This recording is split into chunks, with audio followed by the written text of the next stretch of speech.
the age of spirituality in the Western world is done. The age of spiritual but not religious is over.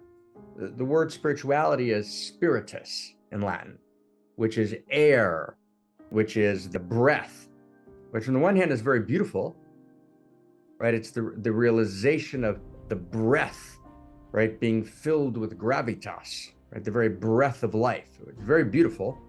But the way it was used is it became air. It became not solid, not substantive, right? It became something which was frivolous. It became airy, right? The shadow of air is airy. And airy means not grounded, not real, not committed.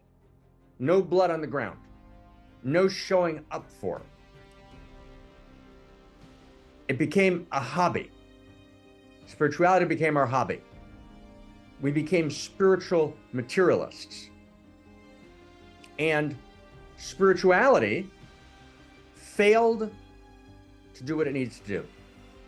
It failed to enter into culture and to actually transform a world that was developing exponential technologies, from nanotech, right, to infotech, right, to biotech, with the capacity to literally destroy the planet, even as it had capacity to heal.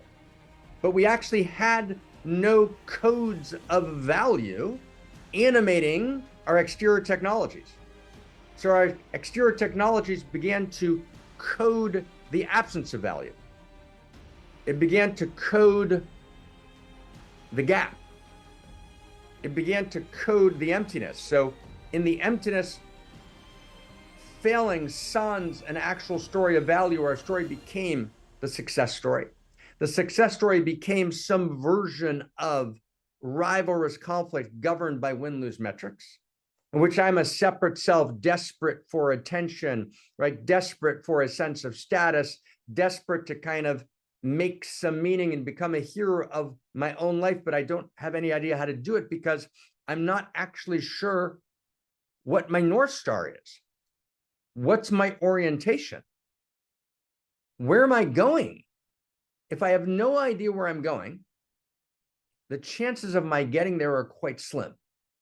If I don't know my direction, I will deviate, right? I will go in the wrong direction, right? And my detours won't become my destination.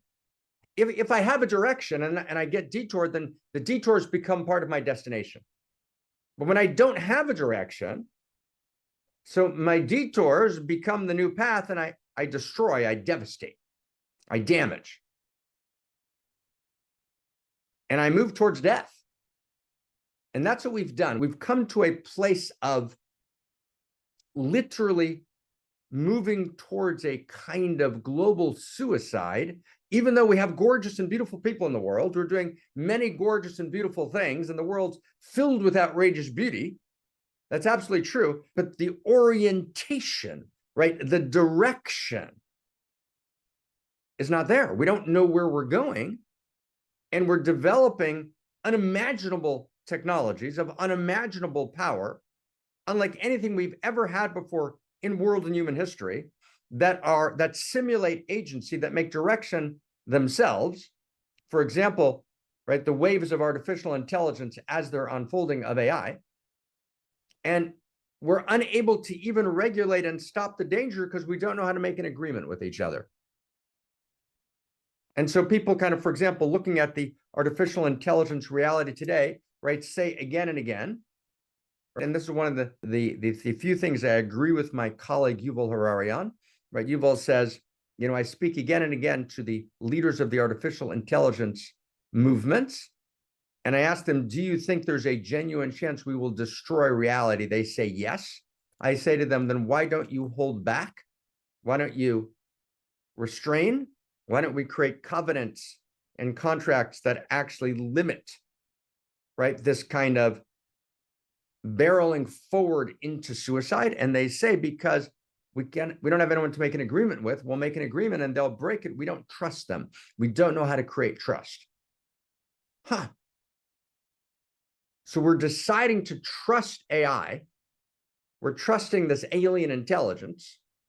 We're trusting an alien intelligence which 40% of the people involved in it understand that based on its own interior and inherent structures, right, the capacity it has to destroy reality is kind of unimaginable, right?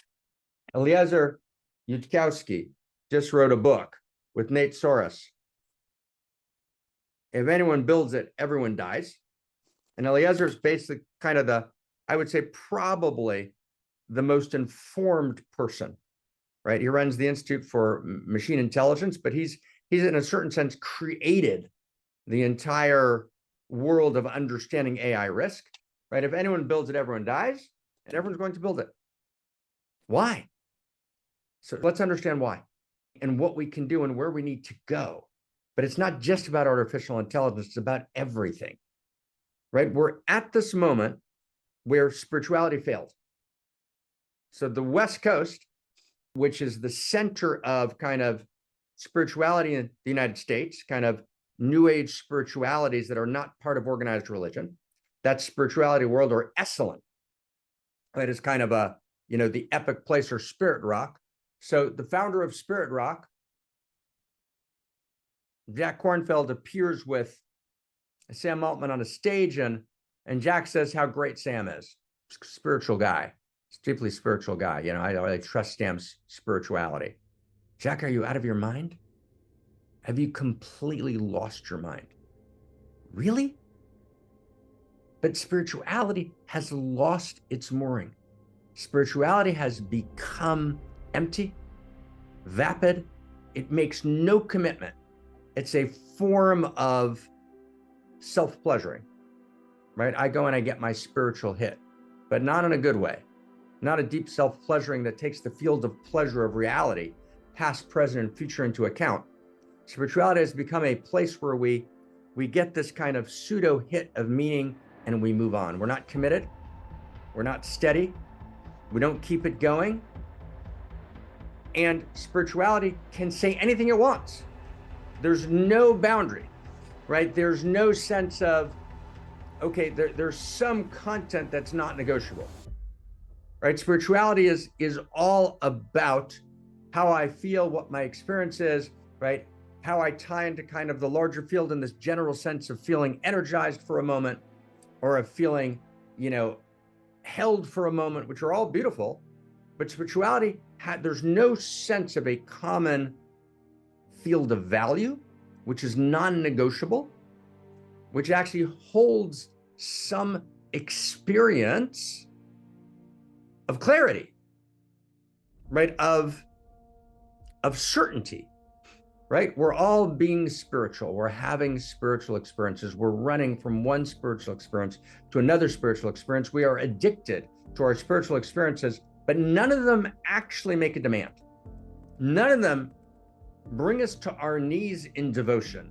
None of them actually crack our hearts open in a way that our hearts transform.